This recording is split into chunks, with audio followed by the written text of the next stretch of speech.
Before we get started, please subscribe to this channel. You also can follow me on Facebook, Instagram, Twitter, and TikTok. And if you're looking to become a member of the DW Pod, you can look for Dr. Williams Podcast on Patreon, where you will find 3 different tiers of membership benefits. If you'd like to work with me one-on-one, you can go to my website, www.drwilliamspodcast.com, or you can check out www.nrtrc.org to find a telehealth provider. Look in Sequim, Washington, because that's where I'm located, and you can set up a therapy session with me there. Okay, let's get into this conversation. Today is a wonderfully difficult day. If you're watching this, you may notice that I look like I've been crying, and it's because I have. The tears are difficult to explain, whether they're happy or sad. I feel like it's mostly sad. A lot of just raw emotion right now. But when I tell you the reason, it's not a negative reason. Nobody has transitioned into non-physical. It's not like anything really bad has happened. But today is a bittersweet day for me. And I'm just sitting here in raw emotion right now because I just put my baby, my youngest, my last baby, on the school bus to go to kindergarten. And there's been a lot leading up to this. We've been talking about it. There's been a lot of emotions. And now the day is here. And I'm just going to sit with it. And I'm going to do a lot of processing of my emotions today. And I decided to share it with you, since this is something that so many people can relate to. So, welcome to the episode on my youngest leaving for kindergarten. It's a weird feeling to know that my time is mine now, because for 7 years, my focus has been on my kids. From the moment I held my oldest son in my arms, my priorities completely shifted. And I'm still a little emotional. The tears might come and go. But my focus has been on them. And it has been my top priority, and still is my top priority, but they've been with me. You know, they've been in my care and under my watch practically for the entirety of 7 years, except for a few transitions which started to happen in recent time. And the reason that this is so bittersweet is because it's a big change, and some of it feels like loss.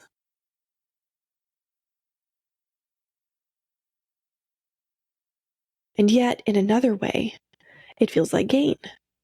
It's such a strange feeling to sit with mixed emotion.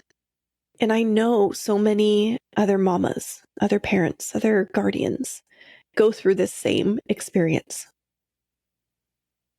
It was hard enough to get Austin on the bus for kindergarten for the first time. But even then, and I cried then too. But then I turned around and I still had another child to take back home with me as we waved to the bus, and I had him to still take care of. And so my focus was still on a child, even though Austin was away at school.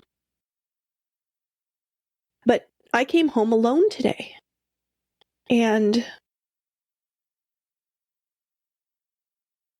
usually this is something that I embrace, even something that I look forward to, is having some time to myself, because I am so focused on the kids and I'm always serving them and taking care of them, and it takes up the majority of my time. But now it's just me, and the house is strangely quiet. And I know he's safe. I know they both are. I know they're both safe. And I'm anticipating that Ian's going to have a fun day today, because we went to his school and we met his teacher and he loved his classroom. He didn't want to leave. And I know he has 2 friends in class. So I know it's going to be a positive thing. But he was anxious. He was scared for the first day to get on the bus, even though all of last year he couldn't wait. He kept saying, when do I get to ride the bus with brother? When do I get to do that? So last year it was eager anticipation. But then when it was really here, he started to get anxiety. So John came this morning to see him off on the bus. We all were there. And he was scared. He was holding back a little bit. And we'd been doing a lot of talking about when the bus comes, you've got to get on the bus.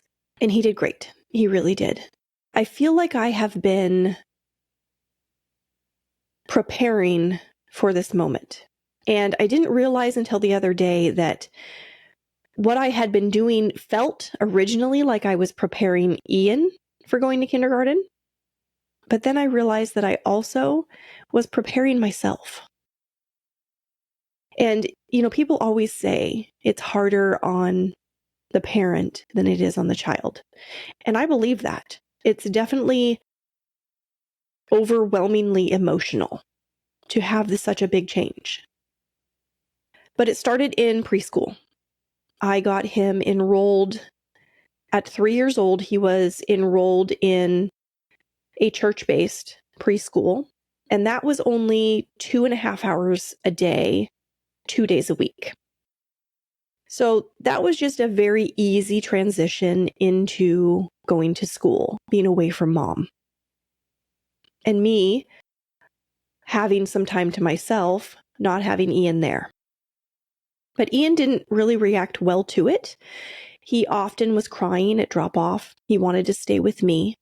And he kind of had a difficult time leaving me. So then year 2 comes, and I have him enrolled at the same preschool. But I'm thinking I'd really like him to be going more frequently, because I really want to get him used to having more time at school so that when he is ready to go to kindergarten, it's not such a slam to be going for 6 hours a day, 5 days a week. So I enrolled him in the 2 days a week for 2.5 hours at the church-based preschool. And then I also enrolled him at a preschool at the Boys and Girls Club, which was 3 hours a day, 3 days a week. So it was a lot more time than the previous year, but not as much time as kindergarten would be. And his second year of preschool, he was like a different kid. He completely embraced it. He looked forward to going. He had a blast. All the kids in class loved him. At the church-based school, he was the only boy, and all the girls just adored him. He loved playing with them, and the bonds were very strong. And at the Boys and Girls Club, he had boys and girls in class with him. The teachers were great. The curriculum was impressive. He learned so much. He excelled academically and socially. So it was all I could have asked for. And that's when he started to anticipate riding the bus with brother and going to all-day school. And it seemed like he was looking forward to it. So then comes summertime, this last summer, leading up to starting kindergarten in the fall. And I have the podcast going at this point, and I had been using the time that he was in preschool to work on the podcast. Those were my work hours. So I wanted to continue that, to have some work hours, because I wanted to continue working on the podcast. But since it was summertime, I needed childcare. Austin could have gone to the Boys and Girls Club, and they have a great program in the summer. Kids can go all day for working parents. They have summer camp, and it's 5 days a week. But Ian was too young, because you have to be 6 in order to start going to the Boys and Girls Club, and he was 5. So my best friend offered to watch him for me, and she actually ended up watching both the boys. because Austin preferred to go to her house than he did the Boys and Girls Club. So 3 days a week for 8 hours this summer, Tuesday, Wednesday, and Thursday, they were going to my best friend's house and I would work on the podcast. So this was even more time away from each other than he had been when he was at preschool. So we got into this groove of really long weekend. Friday, Saturday, Sunday, Monday, the boys were with me at home. And then Tuesday, Wednesday, Thursday, they were with my best friend and I was working on the podcast. And thinking about that, I mean, I liked that it was preparing Ian for being away more. And I think it really did help. But overall, I think that I needed that. I needed that for me to transition because this is a huge change in my life. It's monumental. My life is never going to be the same again. Comes the tears again, just acknowledging that. It's welcomed because I love doing this. I love building my business and I love podcasting and I love the connections I'm making and I am career focused. So this is allowing me some more freedom to explore that and to nurture it. But it's still sad because though I will be filling my days with something I enjoy doing, there's something so nice about having one of my littles with me. I get more hugs and kisses and snuggles and quality time and playtime and just mindfulness of being in the moment and being there with my little boy. And that's the part that feels like loss. Not to mention that I have this feeling of less control, of keeping my babies safe. Because when they're with me, I feel more secure. I feel like if something happens, I can intervene. And I'm having to relinquish that and go on faith. And it's a good thing. And it's something that I think is a positive transition. Because I got to tell you, thoughts of keeping him home a year, they were running through my mind. Especially because he was having anxiety too. And it would have been an easy thing to do to just say, well, we could just put it off for a year. But I don't want to promote dependency. And I don't want to give in to codependency. It's such a fine line and something that could be easily adopted because this love is strong and this desire to take care, to be there, to be with my littles and nurture them and care for them is so strong. And that's why it's hard. It's hard to let it go, to let them go. This is similar to how I imagine empty nesting is going, at least when I think about how my mom describes it. My mom had kind of a different situation because she raised me for almost 12 years before she had my sister and then raised her. So it was almost like raising a child and then raising another one completely separately. Although I actually was the kid that came back home quite a bit, even as an adult. I kind of went and then came back and went and came back. But have you been considering one-on-one sessions with me? Well, if you have, I wanted to let you know that there's actually 2 ways to go about doing that. You can go the therapy route, or you can go the coaching route. I am a licensed mental health counselor here in the state of Washington, and I'm actually registered as a telehealth provider. So this is something that might even be covered with your insurance company. And what you can do is you can go to the Northwest Regional Telehealth Resource Center, or NRTRC for short, and you can find me there in Sequim, Washington, Sequim. So if you're in Washington and you're looking to have therapy with a mental health counselor, you can work with me. And we can do that virtually. That's what telehealth is. It allows us to meet without having to be in person. So what you do is you go to www.nrtrc.org and search for behavioral health in Sequim, Washington. And you'll find Dr. Williams, LLC is there. And that's how you schedule with me for therapy sessions. If you're wanting coaching sessions, you just go to my website, www.drwilliamspodcast.com. Right on the home page, there's a button there that says Work with Dr. Williams, and it'll take you to my scheduling calendar where you can set up a free 15-minute consult so that we can talk about it and see if it feels like it would be a good fit for you. Even if you've done traditional therapy in the past or coaching sessions with someone else and you felt like it wasn't a good fit, I get that. But I encourage you to give me a chance because I do things a little bit differently, and I might be the fit that you've been looking for. So there's really nothing to lose. Set up the consult. We'll just have a chat and see how you feel about it. Okay, let's get back to the episode. When she finally had the empty nest and my sister moved out, it was sad.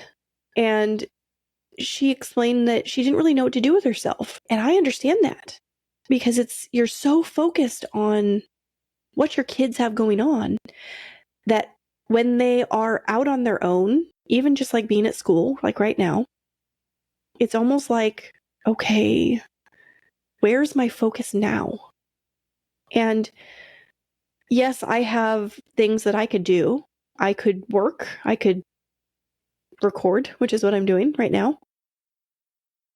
Or I can just embrace the freedom. And my mom explains that empty nesting was hard at first, and then it became kind of nice because she was able to do what she wanted to do when she wanted to do it. And it was a big change. And that's the sweet part, right? That's where I get to come into this focus on me again. I have been so focused on them and fitting me in wherever I could. When Ian was at preschool, I'm fitting in the podcast. And when he was home, I wasn't working on the podcast. Like that was how I managed my time. Kids are first priority. And then with the time that I have to work with, where I'm not taking care of them, I fit in things that have meaning to me. And I'm not saying that's the perfect way to go about it. It's just how it naturally occurred for me for these past 7 years. Even when I was getting my doctorate, I was writing when the kids were napping. I was fitting it in when I wasn't being a mom. And now, the majority of my time is going to be mine. 5 days a week. The boys are going to be at school for 6 hours a day. And I get to go somewhere if I want to. I don't have to find someone to cover for me if I want to go get a haircut. I just realized that. Like I could schedule a haircut and not have to have somebody come in to watch the kids so I can go do that or bring them with me. It's this sense of freedom that I haven't had up until now. And so part of me feels like I have done this for 7 years. Take a break. Relax. Let yourself just be. And that's actually what I designed today for. I knew that Ian was going to be going off to kindergarten today. And up to this point, Monday was not a working day for me because I was working Tuesday, Wednesday, Thursday. So I put nothing on my schedule for today. Nothing. I had even talked to my mom and she's like, well, what are we going to do? Do you want to hang out? And I was like, I am just going to see how I feel. And I'm going to process my emotions, which is part of what I'm doing as I'm talking to you about this. And I just am going to allow myself to be. And that is what feels good to me right now. I have a mix of emotions. And I know that that means that I am in and out of alignment right now as I'm processing all of that. When I think about the good aspects of Ian being in kindergarten, whether that's good for him or good for me, that feels good to me. I'm in alignment when I am seeing things that way, because that's how my inner being is seeing it. Because this is a moment of evolution for me and for him. Our lives are going to be different from now on, now that he's in school. And that evolution is a positive thing. It's just a big step into an evolved life. So when I'm focused there and I'm in alignment, then today feels really good. When I focus on not having my baby with me,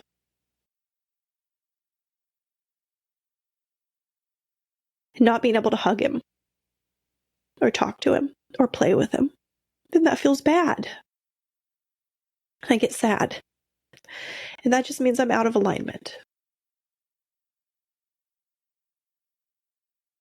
Because my inner being is only positively focused, only sees the positive aspects of this big evolutionary change. But when that's happening, when I'm having that feeling of loss, when my emotions are negative, I'm not giving myself a hard time about it because it's part of the process. It's necessary. And that's why it's okay to embrace those negative feelings, because you know that it's the contrast in your life which is bringing about positivity in the future. Because I know I don't like the way that this feels, it makes me literally create a different future for myself, which allows for me to live in the positivity when that occurs. So I know, because I'm feeling this way and I have that negative response, I know I'm creating something better. And step one moments are necessary moments. We have to have these contrasting experiences, which we process through negative emotion. That's how we know we're in a contrasting moment, in order for me to create something else. And when I look at it that way, I don't feel bad anymore.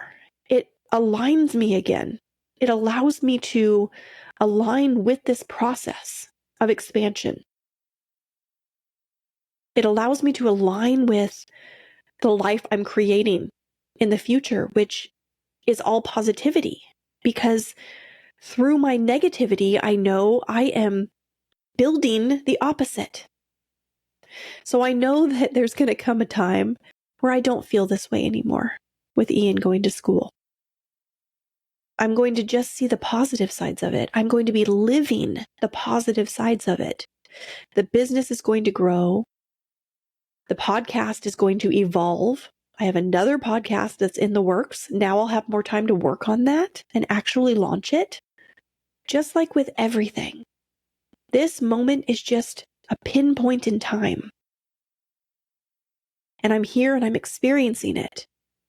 But I'm not going to always feel the way that I feel right now, because as time progresses, everything is evolving. And as I start to embrace my freedom more and do what I want with my time, which is going to grow things like my business and the podcast and whatever else I choose to focus on, those things are going to expand in importance to me. And though nothing could ever take the place of my children as my top priority, I would drop anything to take care of them first. They aren't going to need me as much anymore. There's going to be an evolution for them and their lives and their time.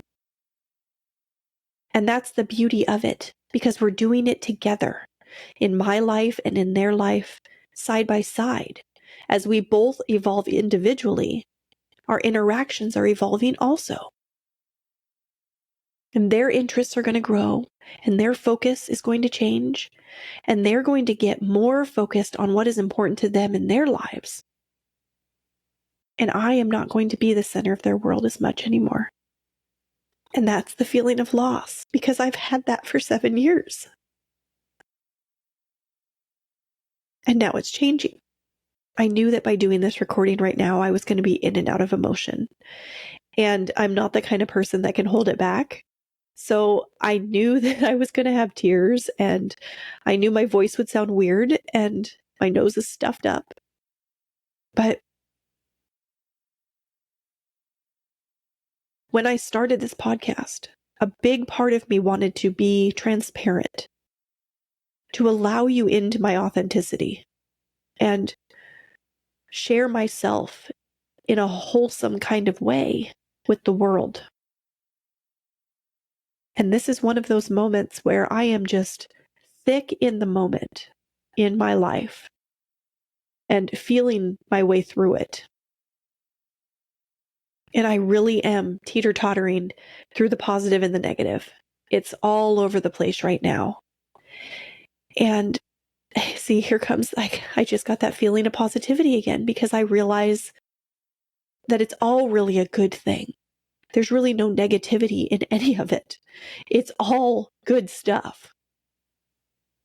And I probably would have been more of a mess if I had been going through this experience without knowing what I know and knowing what this is producing.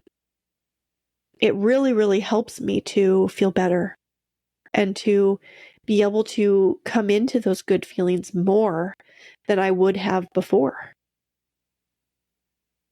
And I appreciate that. And it means so much to me. And I think that's why I'm sharing it.